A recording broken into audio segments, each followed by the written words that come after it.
In November 1922, the United States Supreme Court told a Japanese immigrant named Takao Ozawa that he could not become a citizen because he was not Caucasian. 98 days later, an Indian immigrant named Bhagat Singh Thind came before the same court with what should have been the winning argument. According to the racial classifications used by many scholars at the time, Thind said he was Caucasian. The court denied him too. This time, it said being Caucasian was not enough. The law's meaning of white had to follow what the court called the understanding of the common man. The same justice wrote both opinions. The same law controlled both cases. Yet in less than 100 days, the test changed. The people kept outside did not.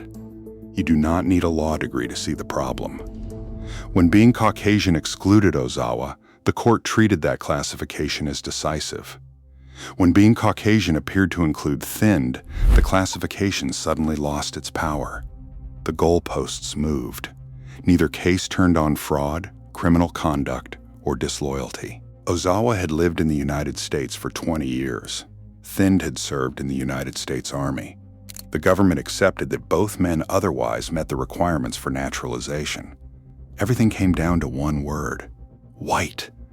What did that word mean when citizenship depended on it? And what happens when the Supreme Court cannot define a category consistently, but continues enforcing it anyway? If you value documentaries that investigate the forgotten decisions behind modern America, subscribe to How America Became. Every episode explains how one America became another, and how we still live with the consequences.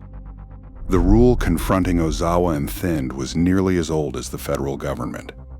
In 1790, Congress limited naturalization to a free white person of good character.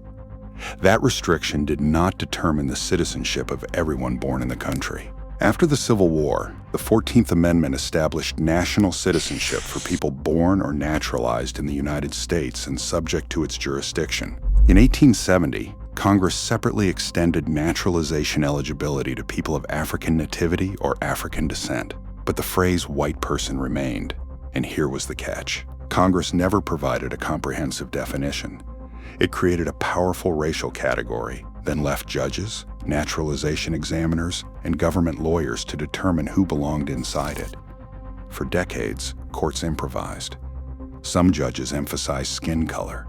Others consulted geography, ancestry, language, or the racial theories accepted in their time. Applicants from Syria, Armenia, Afghanistan, India, Japan, and other regions entered American courtrooms asking versions of the same question.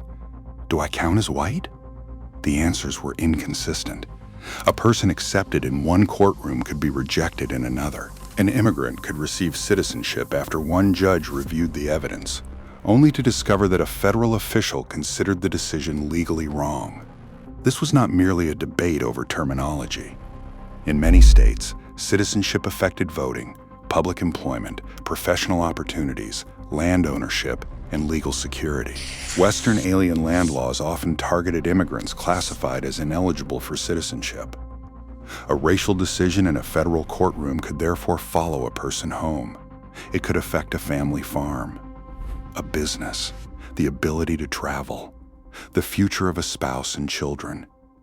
In 1906, Congress reorganized Federal Naturalization Administration and strengthened national supervision. Immigrants still petitioned through courts, but federal examiners could investigate applicants, challenge petitions, appeal decisions, and push disputed cases toward higher courts. The government was no longer merely recording citizenship decisions. It was building an institution capable of policing the racial boundary more consistently. Takao Ozawa's case gave the Supreme Court an opportunity to draw that boundary. Ozawa had arrived from Japan as a young man and had built almost his entire adult life in the United States. By the time he applied for naturalization in Hawaii in 1914, he had lived in the country for 20 years. He had attended high school in Berkeley and studied at the University of California. His children attended American schools. His family participated in American churches. English was spoken in his home. The government did not challenge his education, character, or attachment to the country. His petition failed for one reason. He had been born in Japan and was considered Japanese by race.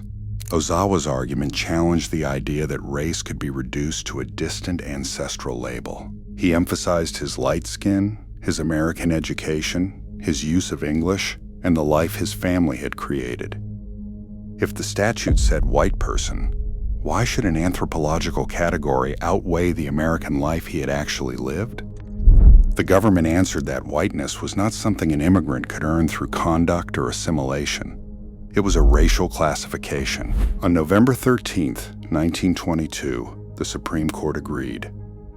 Justice George Sutherland wrote that white person did not simply mean someone with light-colored skin. The phrase referred to people understood as members of the Caucasian race. The court acknowledged that this definition would produce difficult borderline cases. Some applicants might fall near the boundary and would have to be included or excluded through later decisions. Ozawa, the court concluded, was not inside that uncertain zone. He was Japanese and therefore, under the court's classification, ineligible for naturalization. His education did not alter the answer. His command of English did not alter it. His children's American upbringing did not alter it. The government accepted that he was qualified in every respect except the one the statute had made decisive: race. The ruling appeared to settle the legal meaning of white. That should have settled the rule. It did not. Waiting behind Ozawa was a man prepared to satisfy the court's new definition. Bhagat Singh Thind had arrived from Punjab in 1913. During the First World War, he enlisted in the United States Army. While serving, he received an initial certificate of citizenship. That certificate was canceled only days later.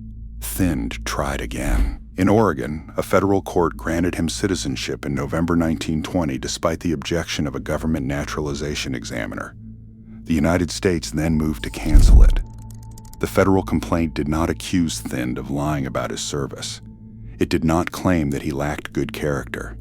It did not claim that he had rejected the Constitution. The government argued that the court had never possessed the legal authority to naturalize him because he was not a white person under federal law. By the time the dispute reached the Supreme Court, the case had become a test of the category itself. Thind's lawyers took the court's definition in Ozawa seriously. If white meant Caucasian, they argued, then Thind qualified. Certain racial theorists classified high-caste Indians from Punjab within the Caucasian or Aryan category. The argument depended on caste hierarchy, supposed racial purity, and theories that modern scholarship rejects. But as a legal strategy, it was direct. The Supreme Court had just said that white meant Caucasian. Thind presented authorities classifying him as Caucasian. So now what? That was the moment when the court's definition had to prove that it was a consistent rule rather than a convenient boundary. On January 11th and 12th, 1923, the Supreme Court heard the case. 5 weeks later, it issued a unanimous decision. Justice Sutherland wrote again. This time, the opinion explained that Caucasian could not control in its broad scientific sense. Congress had not written the language of anthropologists, the court said. It had used words of common speech.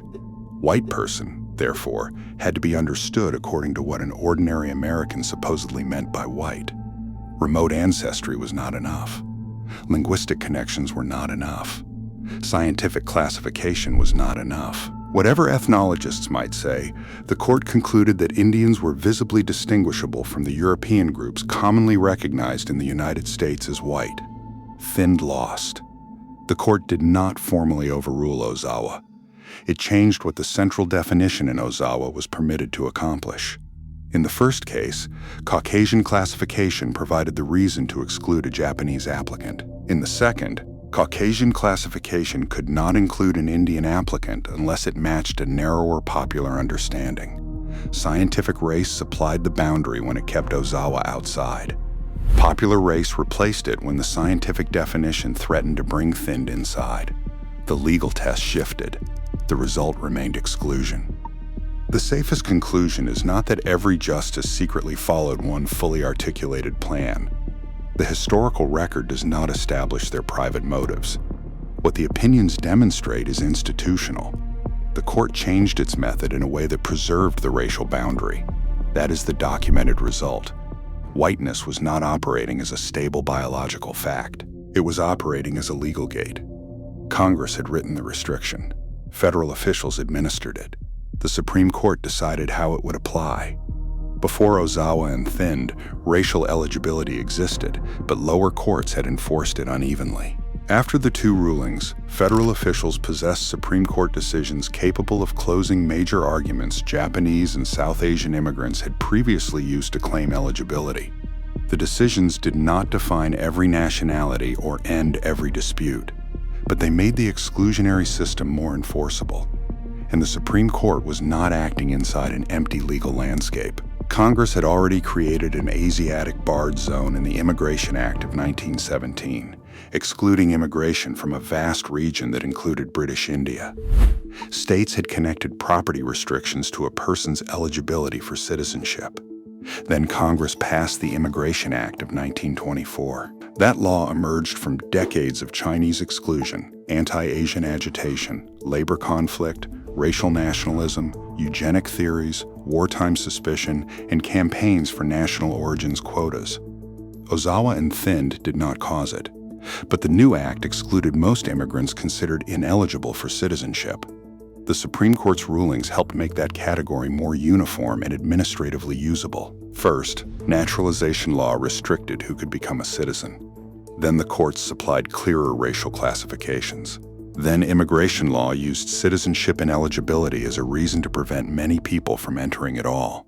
The fine print had become a national system. And for some immigrants, the consequences moved backward. Vaishno Bagai had immigrated to California with his wife, Kala, and their 3 sons. He established a business and became a naturalized citizen in San Francisco in 1921. At the time, some courts had accepted arguments that immigrants from India qualified as white. Bagai had followed the legal process available to him. He had gathered documents. He had presented a petition. A federal court had approved it. His citizenship certificate was not an informal promise. It was an official judgment on which his family had every reason to rely. After Thind, the federal government treated that citizenship as something that should never have been granted. In February 1924, a United States attorney filed a complaint seeking to cancel Bagai's naturalization. The government argued that he had received citizenship as a white person, even though the Supreme Court had now ruled that Indians were not white within the meaning of the law. Bagai's citizenship was revoked in 1925. This is where the courtroom argument hit the kitchen table. The decision did not remain inside a law book. Without citizenship, Bagai's position under California's alien land laws became more precarious. He was later denied an American passport when he attempted to travel to India. The country that had officially accepted him now treated that acceptance as a legal error. In 1928, Bagai died by suicide after leaving letters describing humiliation, blocked opportunities, and a life trapped between the country he had left and the country that had withdrawn his membership. No responsible history should reduce a person's death to one court opinion. A human life cannot be fully explained by a legal file. But Bagai's records demonstrate how the Thind ruling traveled.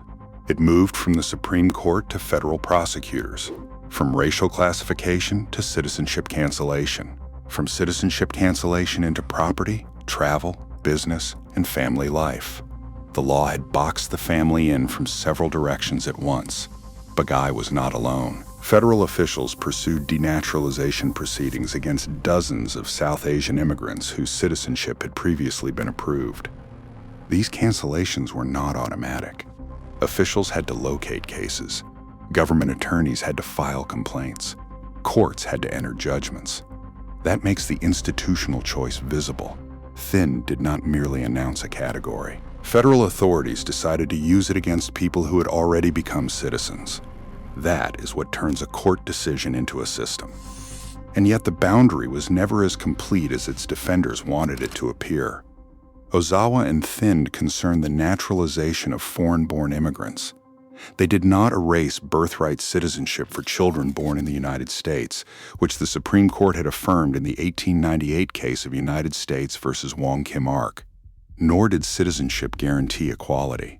Black Americans possessed constitutional citizenship after the 14th Amendment while confronting segregation, disenfranchisement, racial violence, and unequal institutions. The racial prerequisite cases therefore reveal one part of a broader American structure.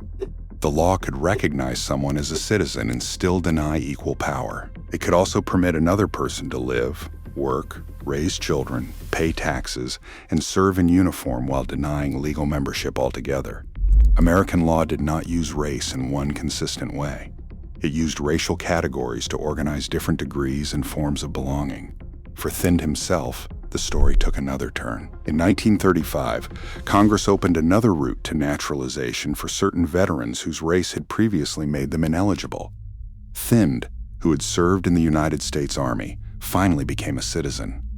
But notice what did not happen.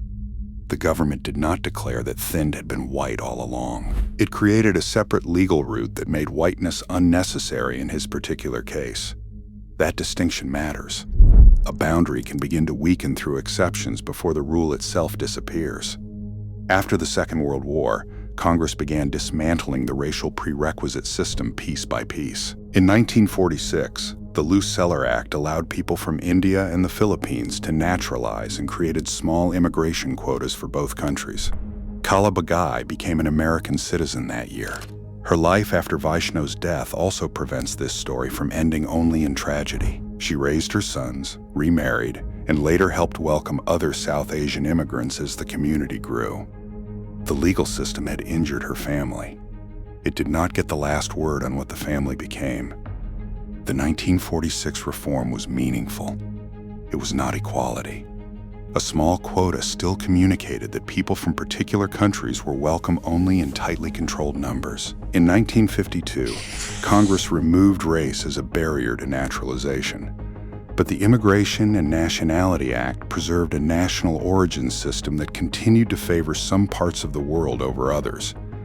Not until 1965 did Congress replace that quota structure with a different immigration system centered more heavily on family relationships and employment categories. The legal category that controlled Ozawa and Thind was gone. Its history remained. Today, a person applying for naturalization is not required to prove membership in a white race. That specific test did not survive. The documented legacy is more precise. Citizenship remains a legal status whose boundaries Congress writes, federal agencies administer, and courts interpret. Ozawa and Thind demonstrate what can happen when familiar social categories acquire legal power without stable definitions. Ozawa demonstrated that cultural assimilation could not cross the racial boundary. Thind demonstrated that even the court's own scientific definition could not be relied upon when it produced an applicant the court did not recognize as white. Bagai demonstrated that a new interpretation could reach backward and destroy citizenship a family had already relied upon. The later reforms demonstrated that none of this was inevitable. Congress had created the racial restriction. Courts had interpreted it. Agencies had enforced it. Congress could remove it. Before Ozawa and Thind, racial eligibility for naturalization had been enforced unevenly through conflicting lower court decisions and administrative judgments. After them, the federal government possessed a clearer national basis for excluding Japanese and South Asian immigrants from naturalized citizenship, even though the Supreme Court had reached that result through two different definitions of whiteness. America did not become more logically consistent. It became more effective at enforcing the boundary. In November 1922, Takao Ozawa was told he could not become white because he was not Caucasian. 98 days later, Bhagat Singh Thind was told that being Caucasian did not make him white. The contradiction was not a technical footnote, it was the evidence. The definition could change while the boundary remained. Whiteness in naturalization law was not simply a biological fact the Supreme Court discovered. It was a legal category whose meaning could shift while its exclusionary function continued. That is how one word in a citizenship law became a test of who could become American, and how two men, rejected for opposite reasons, revealed that the line had been drawn by law all along. For more investigations into the decisions that created modern America, subscribe to How America Became